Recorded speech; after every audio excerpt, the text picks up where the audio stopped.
Fala, nação rubro-negra. Tá começando mais um vídeo aqui no Flamengo Notícias Rio de Janeiro, e hoje, meu amigo, minha amiga, o assunto pesado, é daqueles que mexem com o coração de todo flamenguista.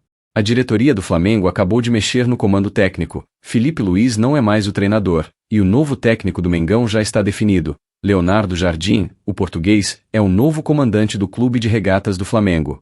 Sim, é isso mesmo que você ouviu, o Flamengo virou a chave, tomou uma decisão fortíssima, e agora aposta em um técnico europeu, experiente, com passagens por grandes clubes, para tentar recolocar o time no caminho dos títulos e da hegemonia no futebol brasileiro e sul-americano.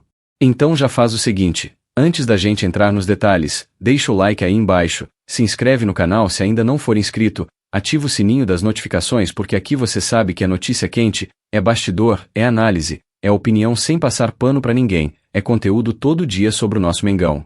E mais, compartilha esse vídeo com aquele seu amigo flamenguista que tá perdido, que ainda nem entendeu direito o que tá acontecendo, porque hoje eu vou te explicar, passo a passo, por que o Felipe Luiz caiu, quem é o Leonardo Jardim, como ele gosta de jogar, o que isso muda no Flamengo, quais são os riscos, quais são as chances de dar certo e o que a torcida pode esperar para os próximos meses. Fica comigo até o final porque tem muita coisa importante, muita informação de bastidor e também o meu veredito sobre essa troca de treinador. Vamos começar entendendo o contexto, porque nada disso caiu do céu. A demissão do Felipe Luiz não aconteceu de uma hora para outra, ela foi sendo construída ao longo das últimas semanas, com pressão, com resultados aquém do esperado e com um clima cada vez mais pesado dentro e fora do vestiário. O Felipe chegou ao Flamengo com uma moral enorme, ídolo dentro de campo, multicampeão com a camisa rubro-negra, experiência de Europa, Copa do Mundo, um cara inteligente, estudioso, que muita gente via como técnico ideal para iniciar um novo ciclo, mais organizado, mais a longo prazo, com um projeto pensado. E, de fato, ele entregou coisas importantes. Títulos, boas atuações em determinados momentos e uma tentativa de implementar um modelo de jogo mais moderno, com saída de bola qualificada, time compacto, triangulações, pressão pós-perda. Só que, no Flamengo, a gente sabe, resultado é tudo. E o que começou como um trabalho promissor, com conquista de Copa do Brasil, Supercopa e Campeonato Carioca, foi perdendo força quando o rendimento no Brasileirão e nas competições internacionais começou a cair. O time passou a oscilar demais, alternando grandes atuações com jogos muito ruins, tomando gols bobos, sofrendo defensivamente, criando pouco ofensivamente em partidas importantes, e isso foi gerando desgaste. A torcida, que abraça, mas também cobra, começou a pegar no pé, principalmente depois de derrotas em jogos considerados ganháveis. A imprensa passou a questionar escolhas táticas, substituições, a forma física de alguns jogadores e até mesmo a relação vestiário-comissão técnica. A diretoria, por sua vez, começou a receber pressão de todos os lados, conselheiros, torcida organizada, mídia, parceiros comerciais. O Flamengo tem um elenco muito caro, jogadores de alto nível, folha salarial gigante, e quando o desempenho em campo não acompanha esse investimento, a conta sempre cai primeiro no colo do treinador. Nos bastidores, surgiram informações de insatisfações de alguns atletas com a maneira como estavam sendo utilizados, ruídos de comunicação, e tudo isso somado ao momento ruim em campo acelerou um processo que, talvez, em um clube mais paciente, pudesse ser resolvido com tempo e ajustes. Na madrugada da demissão, a reunião foi tensa, houve tentativa de buscar um consenso, mas a decisão final foi, ciclo encerrado. Felipe Luiz, ídolo como jogador, sai pela porta dos fundos como técnico, deixando uma parte da torcida revoltada com a diretoria e outra parte aliviada, acreditando que a mudança era necessária. Agora vamos falar do novo comandante. Quem é Leonardo Jardim e por que o Flamengo apostou justamente nele? O Leonardo Jardim é um técnico português de perfil bem diferente do Felipe. Ele construiu a carreira em projetos consistentes, principalmente na Europa, ficando mais conhecido pelo trabalho que fez no Mônaco, da França, onde revelou e potencializou vários jogadores jovens, transformando um time desacreditado em sensação do continente, chegando até semifinal de Champions League e brigando de igual para igual com o poderoso Paris Saint-Germain no campeonato francês. Ele sempre foi visto como um treinador muito organizado, com uma visão clara de modelo de jogo, com capacidade de montar equipes competitivas mesmo sem ter o maior orçamento do campeonato. Mais recentemente, ele passou pelo futebol brasileiro, comandando um grande clube daqui, onde conseguiu resultados expressivos, brigando na parte de cima da tabela do Brasileirão, dando padrão ao time e mostrando que sabe se adaptar ao estilo de jogo e à pressão do futebol sul-americano. Isso é importante, Porque não é todo europeu que entende rapidamente o ritmo, as viagens, a maratona de jogos, a cobrança diária da nossa realidade. No caso do Leonardo, ele já chega ao Flamengo conhecendo minimamente o ambiente, os adversários, os estádios, a força da torcida em jogos fora de casa e principalmente a diferença brutal entre jogar uma Liga Europeia e disputar um Brasileirão longo, Copa do Brasil, Libertadores, Estadual, tudo ao mesmo tempo. Outro ponto que pesou a favor dele é o fato de ser um técnico que trabalha muito bem o elenco como grupo, gosta de rodar o time, de utilizar elenco, de projetar temporada inteira e não só jogo a jogo. Para um clube como o Flamengo, que tem um elenco rico, com muitas opções e também muitos egos, é fundamental ter um treinador que consiga fazer gestão de vestiário, distribuir minutos, extrair o máximo de cada atleta e convencer todos de que o projeto é coletivo. A diretoria enxerga no Leonardo Jardim um cara capaz de liderar esse processo e, ao mesmo tempo, dar uma cara moderna ao time, num estilo de jogo que agrade o torcedor. E aqui entra um ponto que a nação rubro-negra adora discutir: esquema tático e estilo de jogo. O Leonardo Jardim, ao longo da carreira, usou bastante formações como 4-2-3-1, 4-4-2 bem ajustado e, em alguns momentos, uma espécie de 4-3-3 com muita mobilidade. Ele é um treinador que gosta de organização defensiva forte, linhas compactas, pressão coordenada, mas não abre mão de velocidade nos lados do campo e de meio-campistas inteligentes, que saibam tanto marcar quanto construir jogadas. Isso combina demais com o material humano que o Flamengo tem hoje. Pontas habilidosos, meias com bom passe, laterais que apoiam muito, além de atacantes que gostam de receber essa bola em condição de finalizar.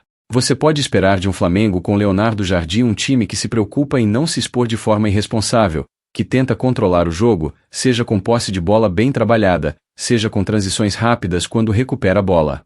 Ele costuma treinar muito a saída de bola desde os zagueiros, os volantes se aproximando, triangulações pelos lados, e isso pode potencializar jogadores que às vezes parecem sumir com treinadores mais reativos. Ao mesmo tempo, ele não é aquele técnico que simplesmente manda o time inteiro para frente e esquece a defesa. O torcedor deve notar, com o tempo, uma equipe mais equilibrada, talvez menos maluca em alguns jogos, mas ainda assim ofensiva. Parece que o DNA do Flamengo pede isso e ele sabe muito bem onde está pisando. Outro aspecto interessante é o trabalho dele com atletas jovens. O Leonardo Jardim tem histórico de revelar talentos, de dar minutos para garotos promissores e de encaixá-los em um contexto onde eles não são jogados na fogueira, mas entram aos poucos, com responsabilidade dividida. Isso pode ser muito positivo para a base do Flamengo, que é fortíssima e muitas vezes clama por oportunidades no time principal. Se houver sintonia entre diretoria, comissão técnica e departamento de base, o torcedor pode ver mais joias da casa aparecendo, ganhando espaço e se valorizando dentro do próprio elenco rubro-negro. Toda troca de treinador mexe profundamente com o vestiário, e com a chegada do Leonardo Jardim não vai ser diferente. Alguns jogadores que eram intocáveis com Felipe Luiz podem perder protagonismo, enquanto outros que estavam encostados, quase sem espaço, podem ganhar nova vida, novos minutos em campo. Isso acontece porque cada treinador enxerga o jogo de uma maneira, valoriza atributos diferentes e monta o time de acordo com sua filosofia. Então, a torcida pode se preparar para ver mudanças em posição, em função dentro de campo e até mesmo em hierarquia: quem bate falta, quem bate pênalti, quem lidera a marcação, quem é o homem de confiança no meio-campo. Nos bastidores, a diretoria aposta que a chegada de um técnico estrangeiro, com currículo, que já provou seu valor em ligas fortes, ajuda a recolocar o respeito externo no Flamengo. É como se o clube estivesse mandando um recado: nós continuamos pensando grande, queremos estar no topo da América e disputar tudo lá em cima. Ao mesmo tempo, essa escolha aumenta a responsabilidade da própria diretoria, porque agora não dá para transferir tudo para o treinador. Vão precisar entregar reforços que se encaixem no modelo de jogo do Leonardo Jardim, vão precisar dar estrutura de trabalho, tempo mínimo para ele implementar suas ideias, principalmente, não podem repetir o erro de queimar processos no meio do caminho por causa de 2 ou 3 semanas ruins. Para o elenco, essa mudança também funciona como um choque de realidade. Muitos jogadores sabem que com treinador novo todo mundo começa um pouco do zero, todo treino passa a ser observado, todo comportamento fora de campo passa a contar.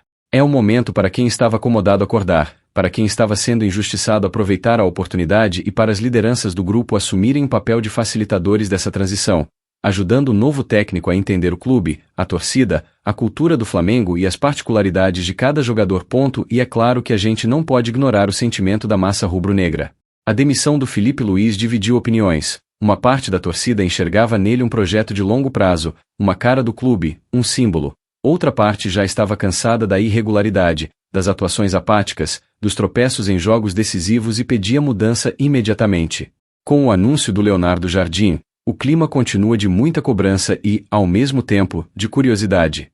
Muita gente lembra do trabalho dele na Europa e espera um Flamengo mais moderno, mais tático, mais bem treinado, sem depender só de talento individual. Outros já chegam com o pé atrás, com medo de ser mais uma aposta que não resiste à pressão do dia a dia do clube mais popular do Brasil. O ponto-chave aqui é: o torcedor do Flamengo vai cobrar, e com razão, mas também precisa entender que mudança de treinador não é varinha mágica. Não é porque chegou o Leonardo Jardim que, automaticamente, todos os problemas vão desaparecer. Vai ter período de adaptação, vai ter jogador demorando para entender a nova função, vai ter jogo ruim, vai ter oscilação. A grande questão é se a diretoria e a torcida vão ter paciência para atravessar essa fase inicial, ou se qualquer tropeço já vai gerar um ambiente tóxico que atrapalhe o trabalho. A história mostra que os grandes ciclos vencedores do Flamengo vieram quando houve, pelo menos em algum nível, continuidade e convicção. Para fechar essa análise, é importante listar os grandes desafios que o Leonardo Jardim vai enfrentar já de cara. Primeiro desafio: resultado imediato. Mesmo que o discurso seja de projeto, o calendário não espera e o Flamengo já entra pressionado nas próximas rodadas do Brasileirão, na Copa do Brasil e na Libertadores. Ele vai precisar mostrar, desde cedo, sinais claros de evolução, um time mais organizado, mais concentrado, menos vulnerável defensivamente. Não precisa ser espetáculo em todos os jogos, mas o torcedor precisa olhar e pensar: opa, tem coisa diferente aqui, tem trabalho sendo feito. Segundo desafio: gerir elenco estrelado. Não é simples lidar com jogadores experientes, campeões, alguns com status de ídolo, todos com ego, todos querendo ser protagonistas. Ele terá que ser firme nas decisões, claro na comunicação e justo na distribuição de minutos. Se conseguir criar um ambiente competitivo, mas saudável, em que todos se sintam parte do processo, o Flamengo ganha muito em intensidade e comprometimento. Terceiro desafio: conexão com a torcida. Técnico de Flamengo precisa entender a alma da arquibancada. Precisa saber que, no Maracanã lotado, a torcida não aceita time apático, sem vontade, esperando o jogo acontecer. Leonardo Jardim vai ter que encontrar o equilíbrio entre seu modelo tático, mais racional, e a cara de Flamengo, que é pressão, é imposição, é buscar o gol o tempo todo, especialmente em casa. Se ele conseguir traduzir isso em campo, o Maracá abraça, e quando o Maracá abraça, meu amigo, fica difícil segurar. Então, resumindo, a era Felipe Luiz como técnico do Flamengo chegou ao fim, deixando títulos, bons momentos, mas também frustrações e a sensação de que o projeto poderia ter sido melhor gerido. Agora começa a era Leonardo Jardim, um treinador estrangeiro, experiente, com ideias modernas e um enorme desafio: colocar o Flamengo de volta no topo de tudo, respeitando o tamanho da camisa e o peso da nação rubro-negra. Se vai dar certo ou não, só o tempo vai dizer, mas uma coisa é certa: assunto e emoção não vão faltar nos próximos capítulos. E agora eu quero ouvir você, torcedor, o que você achou dessa troca? Acha que a diretoria fez bem em demitir o Felipe Luiz? Leonardo Jardim é o nome certo para comandar o Flamengo nesse momento? Você está confiante, desconfiado, empolgado, preocupado? Comenta aqui embaixo, deixa sua opinião, que eu vou ler e responder o máximo de comentários possível. Não esquece também de deixar o like, isso ajuda demais o canal a crescer. Se inscreve se ainda não é inscrito e ativa o sininho, porque nos próximos vídeos a gente vai analisar possíveis escalações, reforços que podem chegar para encaixar no estilo do Leonardo Jardim e também os primeiros jogos dele no comando do Mengão. Tamo junto, nação, um forte abraço e até o próximo vídeo. Saudações rubro-negras.